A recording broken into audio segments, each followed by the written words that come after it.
Di dalam hadis Nabi Muhammad SAW berriwayat Imam Dailani an Abi Hurairah radhiyallahu ta'ala qala Rasulullah sallallahu alaihi wasallam arba'un min sa'adatil mar'i an takuna zawjatu salihatan wa auladu abradan wa qulatu salihin wa yakuna rizquhu bil balad.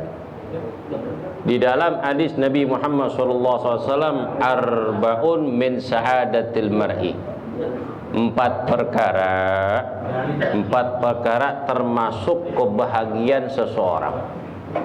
Setiap seseorang pengen hidup bahagia, pengen hidup senang, sejahtera, semua itu. Bukan manusia aja, setiap makhluk yang hidup di alam dunia pengen hidup senang. Senang belum tentu bahagia. Betul gak? Ada orang senang, kelihatannya senang, tapi hati duka. Betul gak? Senang belum tentu bahagia. Kalau bahagia tentu senang. Tentu kalau udah senang pasti bahagia. Senang dan bahagia itulah kebahagiaan dan kesenangan yang Allah berikan kepada orang yang Allah kehendaki. Dzalika fadlullah yu'tihi man yasha. Itulah karunia yang Allah berikan kepada hamba yang Allah kehendaki. Semuanya berangan-angan dan bercita-cita seperti itu. Tapi yang beda suratan takdir. Suratan takdir. Setiap orang Audio Jungle.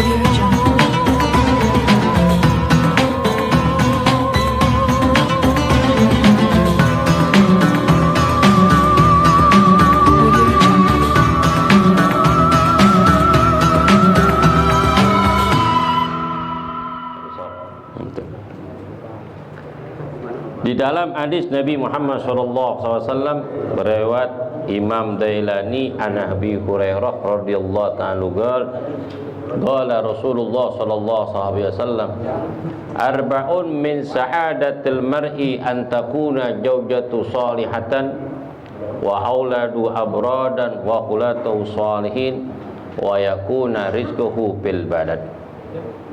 Di dalam hadis Nabi Muhammad SAW arba'un min sa'adatil mar'i, empat perkara termasuk kebahagiaan seseorang. Setiap seseorang pengen hidup bahagia, pengen hidup senang, sejahtera, semua itu. Bukan manusia aja, setiap makhluk yang hidup di alam dunia pengen hidup senang. Senang belum tentu bahagia. Betul gak? Ada orang senang, kelihatannya senang, tapi hati duka. Betul gak? Senang belum tentu bahagia. Kalau bahagia tentu senang. Tentu kalau udah senang pasti bahagia. Senang dan bahagia itulah kebahagiaan dan kesenangan yang Allah berikan kepada orang yang Allah kehendaki. Dzalika fadlullah yu'tihi man yasha. Itulah karunia yang Allah berikan kepada hamba yang Allah kehendaki. Semuanya berangan-angan dan bercita-cita seperti itu. Tapi yang beda suratan takdir. Suratan takdir. Setiap orang tua pasti berangan-angan jika nanti anak lahir, anak yang soleh, anak yang manfaat, anak yang berguna, anak yang mempunyai masa depan, yang mempunyai kebahagiaan di hari esok lebih baik dari kedua orang tuanya, yang mengangkat derajat kedua orang tua. Pasti itu.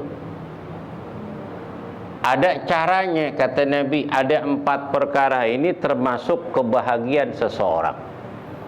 Yang pertama, antakuna zaujatu sholihatan, seorang istri yang solehah. Jadi istri kan macam-macam. Kalau wajah itu relatif tergantung seseorang. Kata orang itu cakep, kata dia kagak. Kata si fulan itu manis bener, kata dia sepet.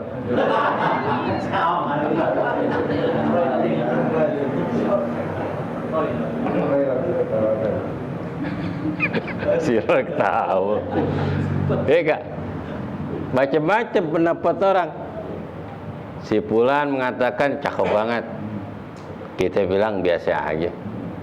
Sebab kecantikan seseorang itu bakalan pundar, bakalan habis dan sirna. Berapa sih kecantikan seseorang dalam usia? Dulu tahun 71 jadi rebutan. Kalau sekarang tersingkirkan, tersisih. Maka ada lagu tuh. Lagu siapa? Rita Sugiarto, tersisih. Sesi yang mana? Tersisih sama yang muda. Betul gak? Tahu aja kenapa? Karena sering nyanyi, sering denger. Rumah saya kan di pinggir jalan, Kang gerobak banyak banget. Lagunya tersisih bu, sampai hafal kita. Masya Allah. Kecantikan seseorang itu bakalan pundar, bakalan sirna dengan faktor usia. Maka istri yang soleha ada segala-galanya. Maka kata Nabi SAW, ad-dunya mata wa khairul mata al-mar'atus solehah. Dunia ini laksana perhiasan. Sebagus-bagusnya, sebaik-baiknya hiasan adalah seorang istri yang solehah. Perhiasan apapun kita bisa beli, kemewahan apapun walaupun kita enggak bisa beli, kita bisa merasakan kemewahan. Teman kita, sahabat, tetangga kita orang kaya punya mobil Alphard, kita diajak, merasa enggak kemewahan? Masa. Teman kita ajak kita, yuk ikut gue yuk, kemana? Makan di Leduk. Tinggal nunjuk, naik perahu. Betul gak? Itu kan kebahagiaan dan kemewahan. Kita diajak. Biasa makan durian parung. Biasa makan durian parung. Tuh yang dibawa 10.000, 20.000. Atau diajak ke Total dibeli montong yang bagus. Nanti ketika makan diresepin banget karena nikmat. Makanan masih berasa. Kenikmatan, kebahagiaan itu kita bisa raih dengan bermacam-macam cara yang Allah berikan kepada orang yang Allah kehendaki.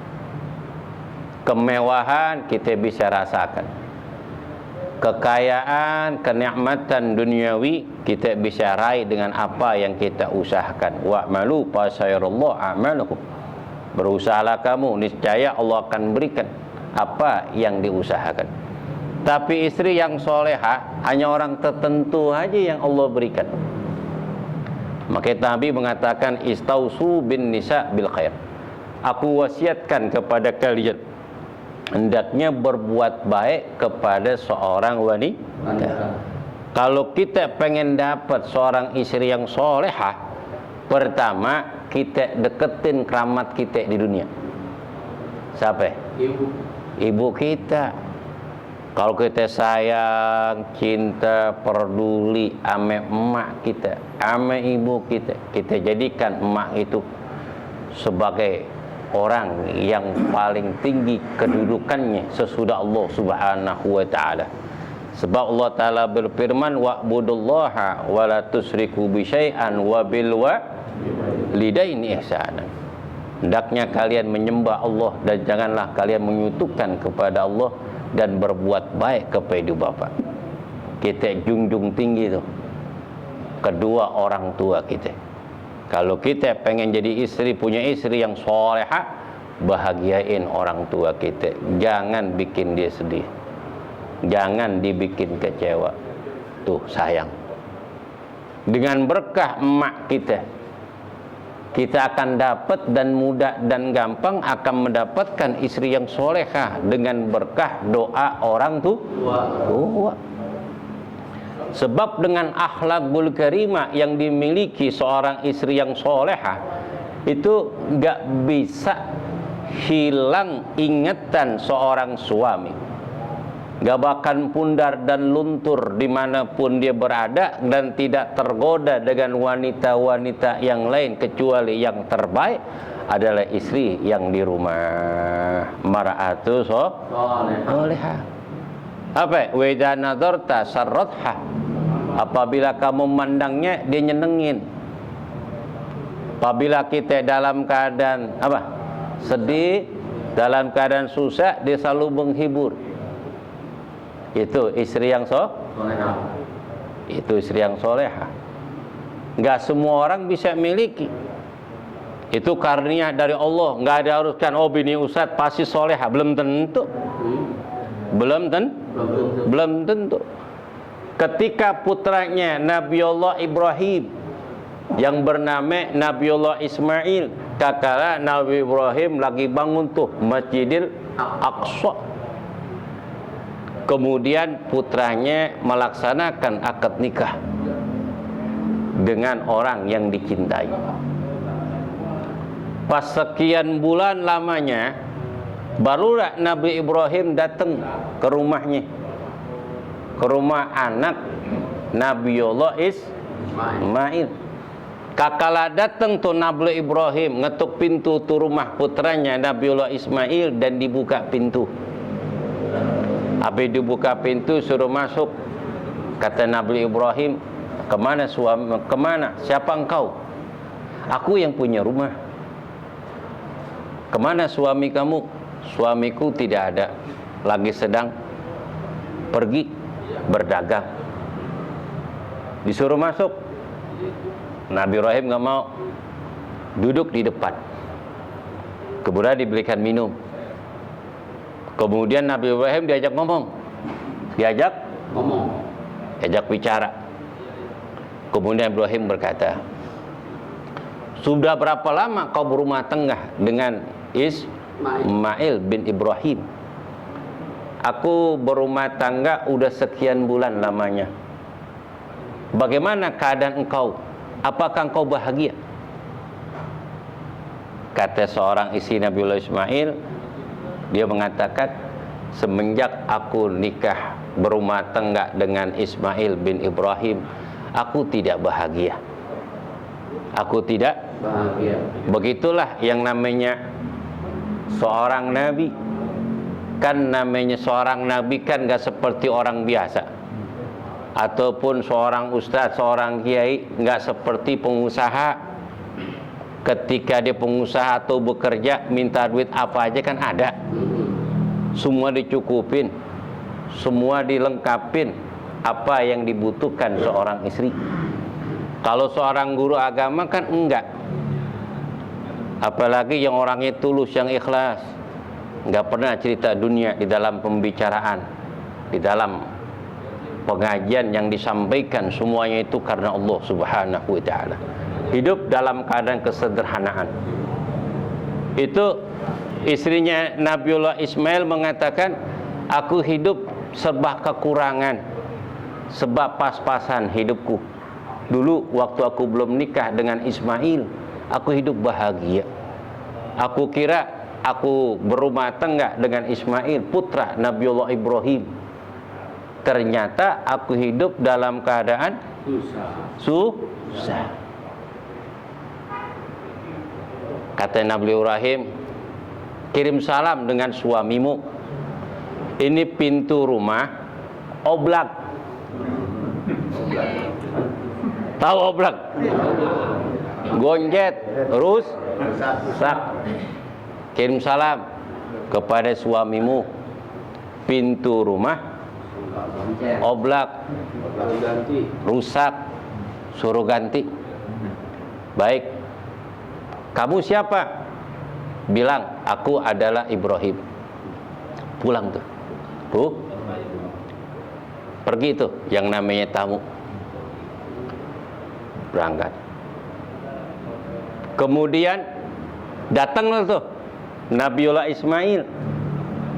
Istrinya mengatakan, wahai suamiku, dapat salam, adek tamu datang. Tamu dah datang. Sebentar di sini, kemudian bicara dengan aku.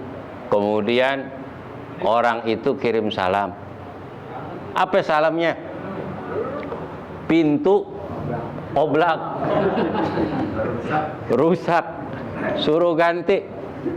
Suruh kan? Nabi Allah Ismail mengatakan, orangnya seperti apa? Orangnya ganteng, beokan, mukanya bersih.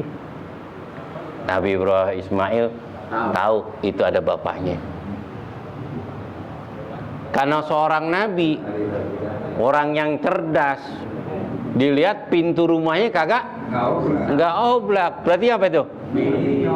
Bininya. Bininya oblak. Apa Allah Ta'ala berfirman, hunna libasul lakum wa antum libasul lahun. Mereka itu selimut bagi kamu dan kamu selimut buat mereka. Apa maksudnya? Menutupi kekurangan dan aib dari seorang istri, dan istri menutupi kekurangan dan aib bagi seorang suami. Ini tamu baru datang, tiba-tiba pan dibuka kekurangan-kekurangan seorang suami. Akhirnya Nabi Ibrahim pulang. Kemudian Nabi Ismail mengatakan, kamu tahu siapa yang datang? Tidak tahu. Itulah ayahku. Itulah ayahku. Apa maksud perkataan ayahku? Pintu oblak. Berarti engkau aku ceraikan. Berarti hari ini, detik ini aku ceraikan engkau. Aku akan antarkan engkau ke rumah orang tuamu, karena orang tuaku enggak senang. Kau cerita apa kepada ayahku? Dicerita. Tuh, maka hati-hati, punya lisan. Hati-hati. Akhirnya sedih tuh, ayo dipulangin. Berapa tahun kemudian beliau nggak nikah, karena Nabi Ibrahim membangun Masjidil Aqsa selama 40 tahun. 40 tahun. Karena Nabi Ibrahim adalah seorang nabi dan rasul, putranya seorang nabi dan rasul, dzurriyyatun thayyibah, dari anak-anak keturunan yang baik, orang yang patuh kepada kedua orang tua. Gak nikah lagi tuh. Kemudian barulah dia nikah berapa tahun kemudian. Berapa tahun kemudian nih nikah. Kemudian ayahnya nggak hadir, karena zaman dulu nggak bisa ditelepon, nggak bisa miss call, nggak bisa ngirim SMS, nggak bisa WA, apalagi masang status, nggak ada. Nggak punya grup zaman dulu mah. Datang lagi Nabi Ibrahim ke Mekah dan mendatangi rumah Nabiullah Ismail. Tuh orang kalau udah berumah tangga, udah punya anak, yang pertama kayak dilihat adalah anaknya daripada istrinya. Karena cinta seorang ayah telah melewati kecintaan seorang istri dan lebih mencintai anaknya. Sebelum datang ke rumah istrinya Siti Hajar, lihat dulu tuh anaknya. Lagi apa? Dagang. Silakan mas. Kemudian orang ini, perempuan ini nggak mempersilakan masuk, karena dia tahu kalau seorang suami nggak ada, haram hukumnya memasukkan seseorang yang bukan mahram ataupun muhrimnya. Dia orang lain. Dia orang lain. Nggak disuruh masuk. Kata seorang istri, kamu duduk di depan. Kamu duduk di depan. Nggak boleh masuk. Karena suamiku tidak ada. Cuma dikasih makanan dong tuh, minum sekedar. Karena memuliakan. Terus Nabi Ibrahim berkata kepada perempuan tersebut di balik pintu rumah. Bagaimana keadaan engkau setelah engkau nikah dengan Ismail? Kata orang ini, semenjak aku nikah dengan Nabiullah Ismail, alangkah bahagia diriku. Bukankah Ismail orang biasa? Dia bukan orang kaya. Dia mengatakan, kebahagiaan itu bukan karena kekayaan, tapi kebahagiaan itu adalah perhatian bagi seorang suami. Apa kata Ibrahim? Kirim salam kepada suamimu. Pintu sudah bagus, jangan diganti. Kagak oblak. Cuman gitu doang. Pulang tuh Nabiullah Ibrahim ke rumah istrinya Siti Hajar. Langsung pulang tuh ke tanah Palestina. Kakak Nabiullah Ismail datang, kemudian istri mengatakan, wahai suamiku, tadi ada orang lelaki datang kemari. Aku tidak kasih masuk, suruh duduk di depan, dan aku berikan makanan hidangan sekedarnya. Dia tanya, apa engkau? Aku tidak nemeni duduk dengan tamu tersebut, tapi aku diajak bicara di balik pintu. Dia menanyakan aku, orangnya seperti apa? Orangnya ganteng, beokan, putih, bersih. Dibilang apa? Pintu bagus, jangan diganti. Kagak oblak. Orang dulu ngomongnya kayak filsafat. Bagaimana pintu oblak, kata bapak kita ini pintu oblak, ganti. Apa kata anaknya? Enggak pak, walaupun bagaimanapun saya udah cinta sama dia. Walaupun keadaan saya terima pada jangan. Kalau istri hianat, auratnya terbuka, sembayang kagak, ngaji kagak, nongkrong lo di mall, ngerokok. Oblak itu bukan oblak lagi, keropok. Memang harus diganti. Banyak seseknya. Banyak seset. Zaman sekarang nyari istri yang soleha sulit. Tuh, apalagi itu di Jagakarsa aja nih, itu banyak kafe-kafe pinggir-pinggir banyak tuh. Masya Allah, bukan di Kemang doang, di sini udah banyak kafe-kafe. Itu jam 2, jam 3 itu masih begadang. Jangankan di Jalan Durian, dekat Kober kelurahan aja, Masya Allah rame banget. Itu dekat kuburan itu. Pada begadang, mau ngapain? Kadang-kadang kita bertanya dalam hati, itu anak perempuan begadang, emang emak bapaknya nyariin apa? Betul. Dulu bapak kita, jangankan anak perempuan, 5:30 aja belum dateng, itu Masya Allah sapuh, gesper, gebuk, puak, tuh sendang lempar muka kita. Itu belum maghrib itu. Belum maghrib. Makanya emak kita bikin tuh yang namanya kamar mandi di luar. Takut anaknya datang 5:30 belum ada, babai nunggu depan lewat pintu belakang di pojokan mandi, gusrak. Tahu-tahu udah keluar dari rumah udah rapi. Kapan lu lewat, Mare? Pengalaman. Sebab orang dulu gaplok dulu baru ngomong. Gaplok dulu baru ngomong. Wah, dari mana lo?